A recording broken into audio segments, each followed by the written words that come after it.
Hello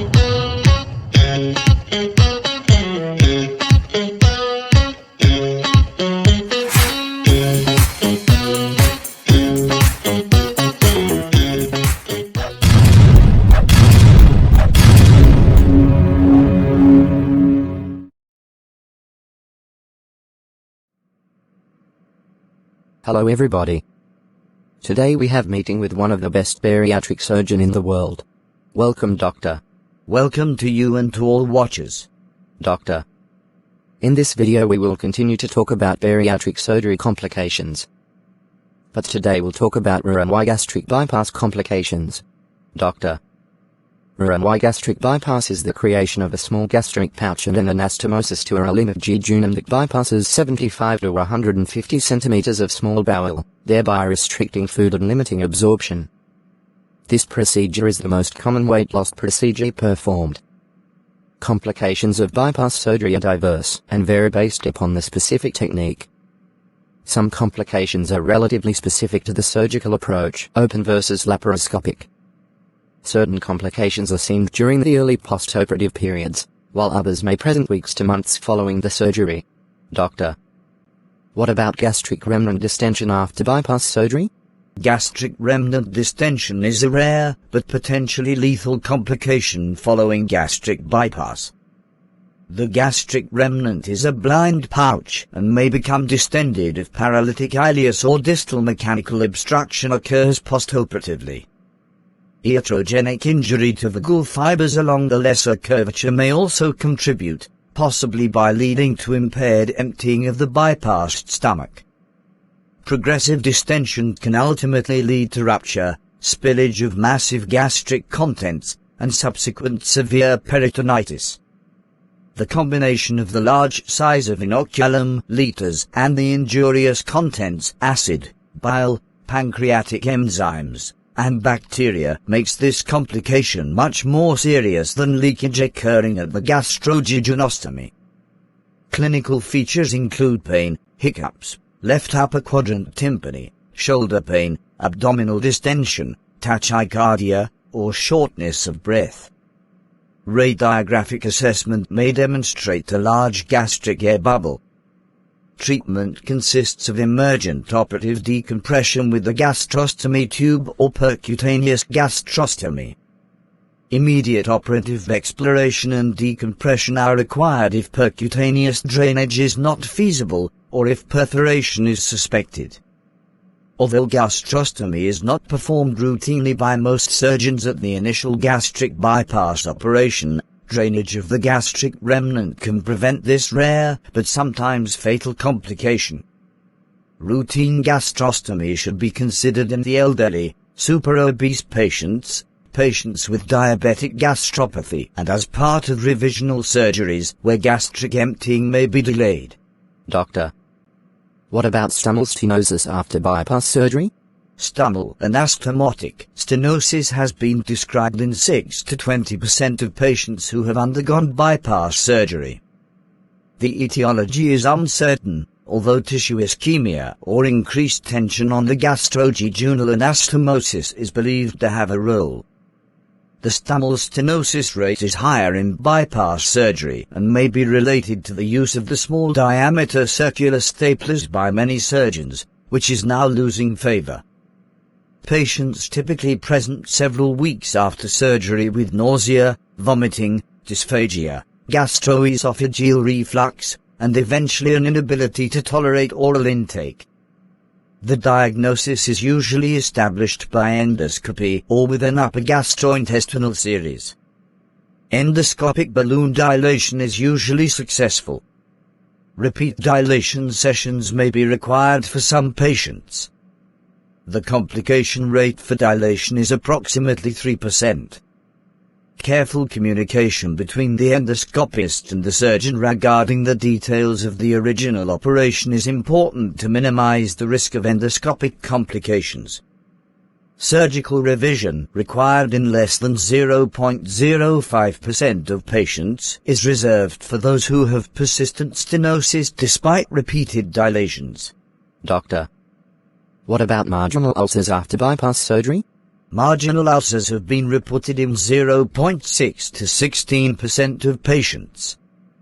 Marginal ulcers occur near the gastrojejunostomy and result from acid injuring the jejunum, or they can be associated with a gastrogastric fistula. Causes of marginal ulcers include poor tissue perfusion due to tension or ischemia at the anastomosis, presence of foreign material, such as staples or an absorbable suture, excess acid exposure in the gastric pouch due to gastrogastric fistulas, nonsteroidal anti-inflammatory drug use, Helicobacter pylori infection, smoking. Patients with marginal ulcers present with nausea, pain, bleeding and/or perforation. The diagnosis of a marginal ulcer is established by upper endoscopy. Initial medical treatment consisting of gastric acid suppression, with or without the addition of sucralfate, is successful in the majority of patients, 95%. Non-steroidal anti-inflammatory drugs should be discontinued and patients should be encouraged to stop smoking. The prevalence of H. pylori infection in patients undergoing weight loss surgery is high, and a significant proportion of them have postoperative foregut symptoms. Observational studies have shown that patients with H. pylori colonization have a higher incidence of marginal ulcer formation. Furthermore, in one study, preoperative testing and treatment of H. pylori significantly reduced the incidence of postoperative marginal ulcers, 2.4 versus 6.8% in unscreened patients. Doctor, what about surgical treatment of marginal ulcer? Surgical treatment for marginal ulcers is indicated if persistent pain or recurrent bleeding occurs, despite maximal medical management. Medical management is usually successful and surgical intervention is rarely needed, but, when required, revision of the gastrojejunostomy with truncal vagotomy should be performed if the patient is hemodynamically stable. Management of a perforated ulcer is an emergency procedure. Doctor, what about gallstones formation after gastric bypass surgery? Gallstones or cholelititis develops in as many as 38% of patients within 6 months of surgery, and up to 41% of such patients become symptomatic. Rapid weight loss can also contribute to the development of gallstones by increasing the lithogenicity of bile. The high frequency of cholelititis can be reduced to as low as 2% with a 6-month course of ursodeoxycholic acid (UDCA). Ursodeol, a synthetic bile salt, given prophylactically after weight loss surgery. The decision to perform a cholecystectomy at the time of bypass is controversial. Some surgeons recommend performing cholecystectomy at the time of bypass if a patient has symptomatic gallstones preoperatively. The surgical opinion about asymptomatic gallstones is more divided, and studies have failed to demonstrate a benefit for simultaneous cholecystectomy for incidental gallstones at the time of gastric bypass surgery. Patients can also develop cholelititis, stones in the common bile duct, which can be difficult to treat in the postoperative bypass patient. Diagnosis of cholelititis can be confirmed by ultrasound or magnetic resonance cholangiopancreatography (MRCP). However, endoscopic intervention and management can be difficult because of the relative inaccessibility to the duodenum due to the altered anatomy of the Roux-en-y configuration. As a result, successful endoscopic retrograde cholangiopancreatography (ERCP) with cannulation of the papilla is very difficult to perform. Thus, treatment of cholelititis may require surgery or transhepatic percutaneous access. Alternatively, placement of a gastrostomy tube into bypassed stomach at the time of gastric bypass, with the addition of a radiopaque marker to facilitate future percutaneous access to the gastric remnant, has also been described. Surgical gastrostomy for pancreatobiliary and duodenal access following bypasses surgery has been done with good results and may be an option when traditional endoscopic approaches are impossible. Doctor, What about the ventral incisional hernia after gastric bypass surgery? Ventral incisional hernias occur with a frequency of 0 to 1.8% in laparoscopic series and as high as 24% in open series, underscoring a clear advantage of the laparoscopic approach in this regard. Incisional hernias present with an enlarging bulge, pain, or obstructive symptoms. Severe obesity is associated with increased intra-abdominal pressure and thus, a higher risk of hernia development after a laparotomy. Many surgeons postpone a formal repair until significant weight loss occurs, greater than 1 year. Indications for early surgical repair include significant pain, bowel obstruction, and rapid enlargement of the hernia. Doctor, what about internal hernias after gastric bypass surgery? Roux-en-y anatomy is associated with potential internal spaces through which herniation of the small intestine can occur. Internal hernias have been described in 0 to 5% of patients undergoing laparoscopic bariatric surgery. Hernias through the transverse mesocolon are the most common and require operative treatment.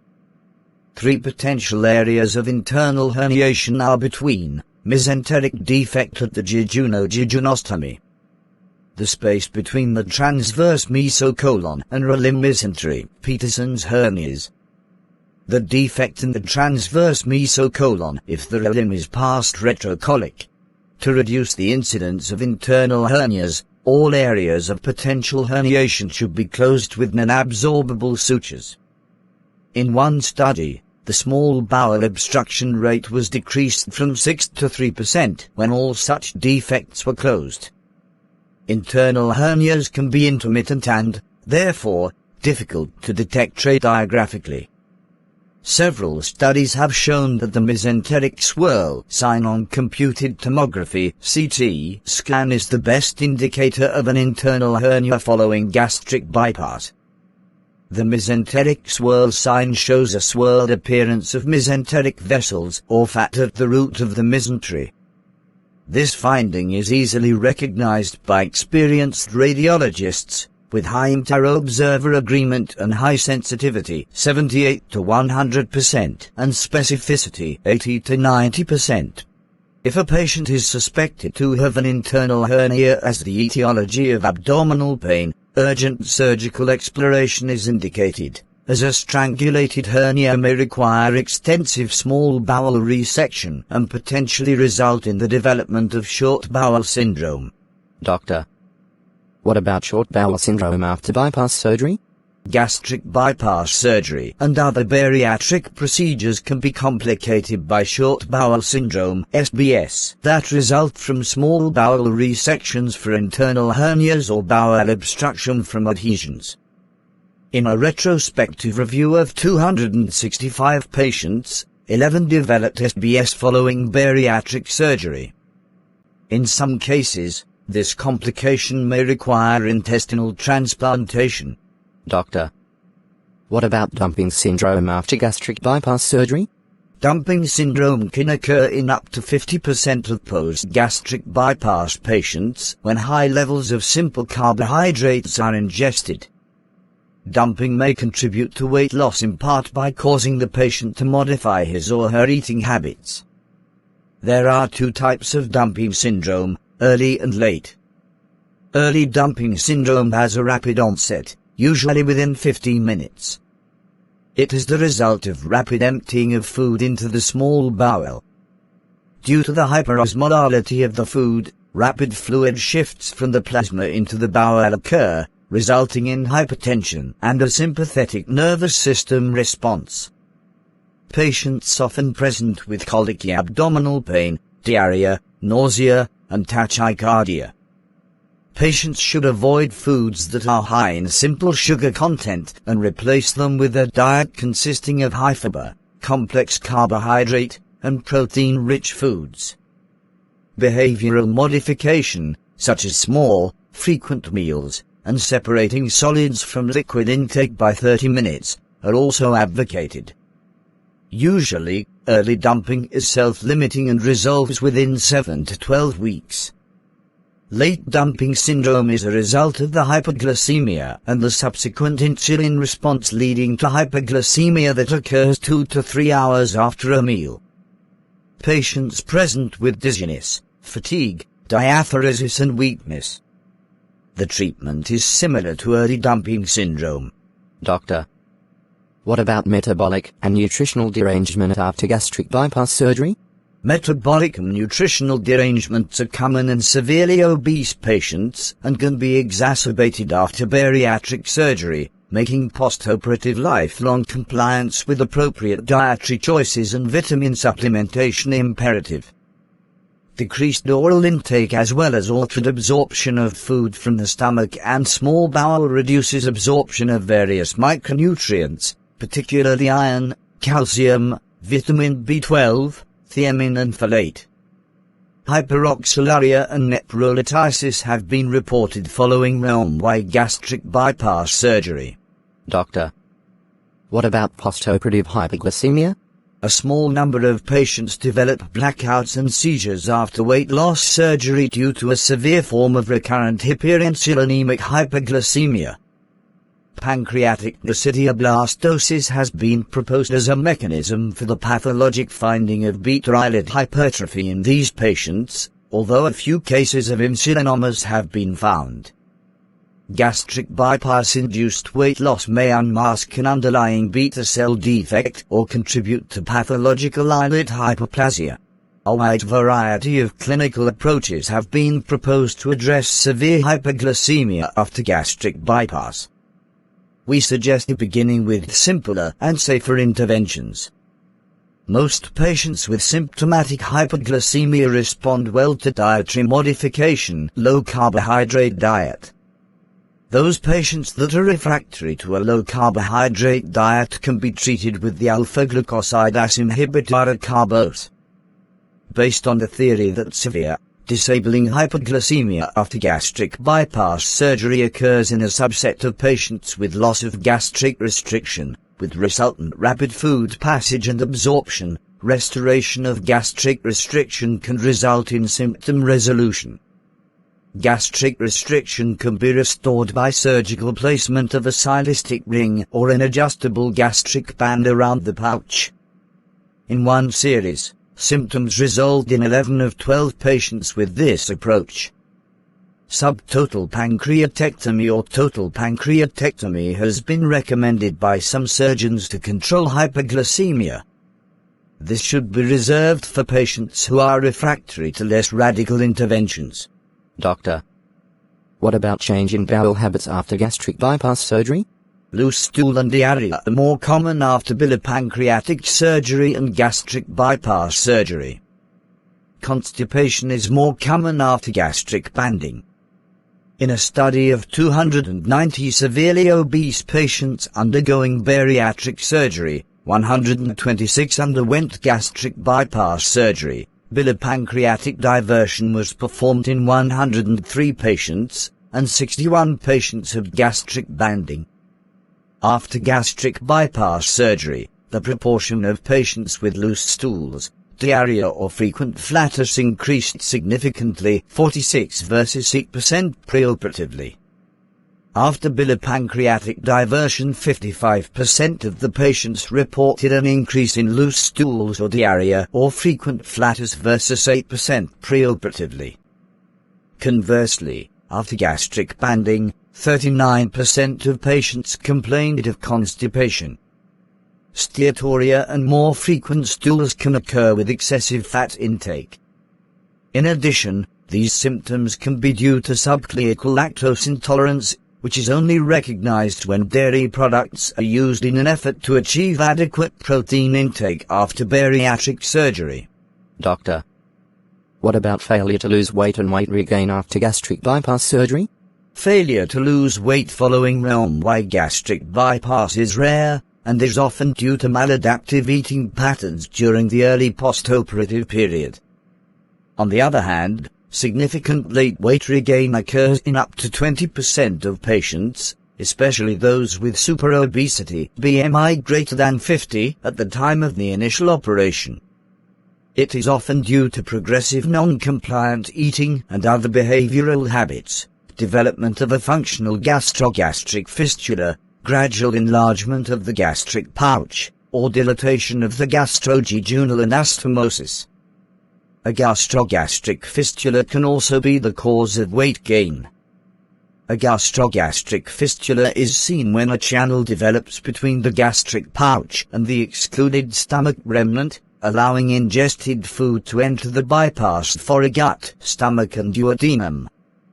When significant weight regain is seen in a post-gastric bypass patient, particularly in the setting of recurrent or new-onset gastroesophageal reflux symptoms, an upper gastrointestinal series should be performed to exclude a gastrogastric fistula as a cause.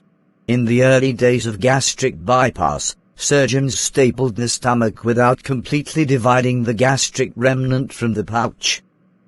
The gastric pouch and gastric remnant stapled in continuity was associated with a 49% rate of gastrogastric fistula. The introduction of complete transection of these two segments has decreased the rate of gastrogastric fistula to 0 to 3%. Although revisional bariatric procedures are associated with high complication rates, as compared to primary bariatric procedures, surgical repair of the fistula may be indicated for these patients, especially if significant comorbidities are still present.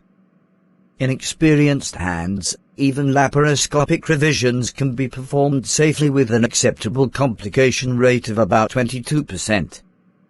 Endoscopic approaches with stenting have been reported, but experience is limited. Others have used endoscopic suturing techniques to close these gastrogastric fistulas, although the recurrence rates remain high. Dilatation of gastric pouch or the gastrojejunal anastomosis may be responsible for weight gain in other patients. The stretched pouch and/or the outlet are thought to arise from repeated over-distension due to excessive food intake. These patients usually do not benefit from the high-risk revisional surgery. However, less invasive endoscopic procedures aimed at suture reduction of the pouch size or tightening of the stomach have been successful, at least with short-term follow-up. The long-term efficacy of these therapies is not known, and is being formally assessed as part of a clinical trial. Thanks, doctor, for these excellent information. We will continue to talk about bariatric surgery complications in my next videos. Thanks for watching our videos. Do not forget to like and share. With my best wishes. Dr. Atif Ahmed.